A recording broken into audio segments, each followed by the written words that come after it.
Hi hello ಎಲ್ರಿಗೂ ನಮಸ್ಕಾರ. ನಾನು ನಿಮ್ಮ ಕಿರಣ್ ರಾಜ್. ಇವತ್ತು 8 ಗಂಟೆಯಿಂದ ನಾನು ನಿಮ್ಮೆಲ್ಲರ ಮನೆಗೆ ಕರ್ಣನಾಗಿ ಬರಬೇಕಾಗಿತ್ತು, but because of some unfair reasons ಅದು ಇವತ್ತು ಆಗಲಿಲ್ಲ. So we all are extremely sorry to all the viewers.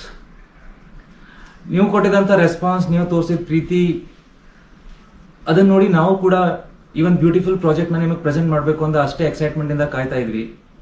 ಪ್ರತಿ ಕ್ಷಣ ಇದು ಯಾವಾಗ ಹೋಗುತ್ತೆ, ಯಾವಾಗ 16th ಬರುತ್ತೆ, ಯಾವಾಗ 8 ಗಂಟೆ ಆಗುತ್ತೆ, ಯಾವಾಗ ನೀವು ಫಸ್ಟ್ ಎಪಿಸೋಡ್ ನೋಡ್ತೀರಾ, ಆ ರೆಸ್ಪಾನ್ಸ್ ಹೇಗಿರುತ್ತೆ ಅದನ್ನ ನೋಡೋಕೆ ನಾನು ಅಷ್ಟೇ ಕಾತರದಿಂದ I was waiting a lot.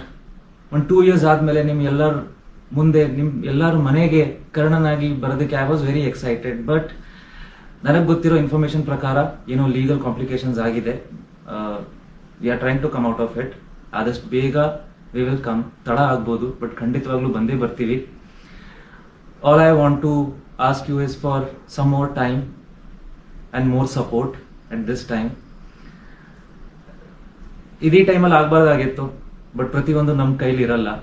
But ನನಗೆ ನಂಬಿಕೆ ಇದೆ, ಚಾನಲ್ ಆ ಒಂದು ವಿಷನ್ಗೆ, ಪ್ರೊಡ್ಯೂಸರ್ಸ್ ಕೋಟಿ ಖರ್ಚು ಮಾಡಿ ಒಂದು ಒಳ್ಳೆ ಪ್ರಾಡಕ್ಟ್ ಕೊಡಬೇಕು ಅನ್ನೋ ಡಿಟರ್ಮಿನೇಷನ್ಗೆ, ಅಷ್ಟು ಜನ ಆರ್ಟಿಸ್ಟ್ ಟೆಕ್ನಿಷಿಯನ್ಸ್ ಹಾಕಿರೋ ಎಫರ್ಟ್ಗೆ ನ್ಯಾಯ ಸಿಕ್ಕೇ ಸಿಗುತ್ತೆ. We deserve justice for Karna. So hope to see you all soon.